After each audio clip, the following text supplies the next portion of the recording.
Bonjour et bienvenue sur la chaîne agricole et merci de me suivre comme chaque semaine dans les interventions de l'exploitation. Aujourd'hui je vais vous parler du risque FUSA, le risque fusariose qu'il peut y avoir sur les blés en cette période où c'est la floraison. Là vous voyez que les étamines sont sorties, ces petites choses blanches là qui sortent sur l'épi, aux côtés de l'épi. On le secoue, ça tombe et il y a du pollen qui va sortir. Là, les étamines, on les constate, elles sortent surtout dans les trains de tracteurs, dans les trains de pulvée. Elles sortent généralement en premier dans ces endroits-là. Vous pouvez vous dire que dans les quelques jours qui suivent, toute la parcelle est en fleurs. Et donc le stade floraison est clé dans le risque fusariose, car si vous avez des pluies qui entourent la floraison, vous êtes exposé à un risque de fusariose. Alors il faut compter à peu près 7 jours avant la floraison. Si avant la floraison vous avez une pluie importante, au moins 10 mm, et 7 jours après aussi des pluies, c'est d'autant plus exposé au risque fusariose. Donc il faut être prudent et constater au mieux à quel moment la parcelle sera au stade floraison, et puis voir quelle a été l'hygrométrie avant et quelle sera l'hygrométrie possible dans les jours qui viennent.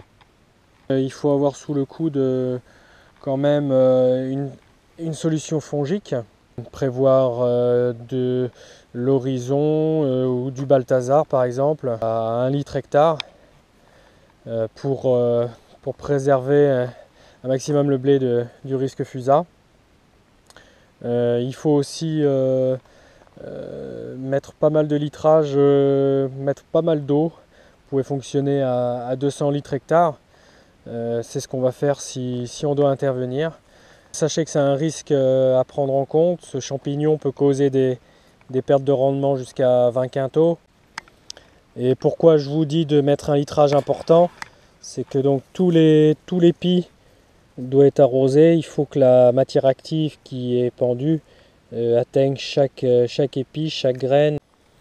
Le risque fusariose est d'autant plus important que vos résidus ne vont pas être enfouis. Les résidus de l'année précédente ne seront pas labourés. Par exemple, si vous faites un maïs et que vous ne le labourez pas en culture précédente, les résidus qui vont passer l'hiver vont être porteurs du champignon, vont être porteurs de la maladie et se transmettront très facilement à votre blé.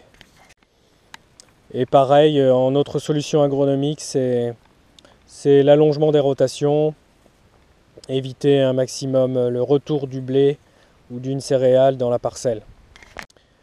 Un autre levier de lutte contre la fusariose, ça va être le choix variétal de votre blé, le choix de la variété. Voilà, je vous dis à la prochaine vidéo et à bientôt, salut!